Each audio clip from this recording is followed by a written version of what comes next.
This is NBC 10 News, live at 5. Plus, an NBC 10 investigators exclusive. A local family wins the largest court settlement in the history of Philadelphia.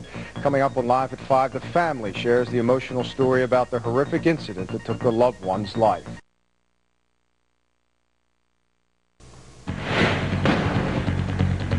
Now an investigator's follow-up about a Delaware steelworker who died in one of the worst workplace accidents in recent memory. After just 1 week of trial, the steel company being sued settled for $11 million. That's the largest settlement in Philadelphia history.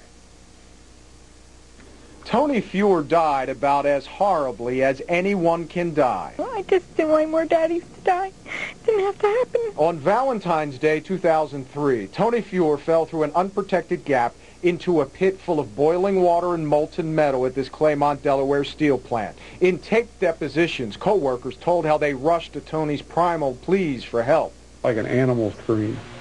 Steam was coming off of him, and you could start to see the skin was just starting to peel on his hands. Within minutes, Tony's flesh began peeling off to the bone. So much so that when paramedics arrived, they couldn't find a vein to administer pain medication. Soon after, Tony died.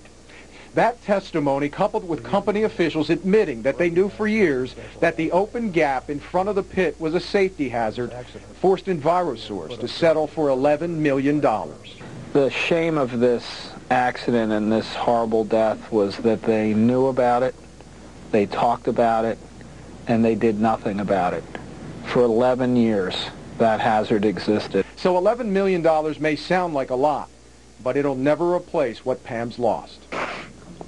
I'm glad it's over, but I'd still do anything just to have him back. Earlier, you heard Pam say that part of her motivation in suing was to ensure that no one else suffered her husband's fate. She achieved that. Her husband's steel company, EnviroSource, has now revamped its safety procedures, which includes fully encasing those steel cooling pits with pipe fencing.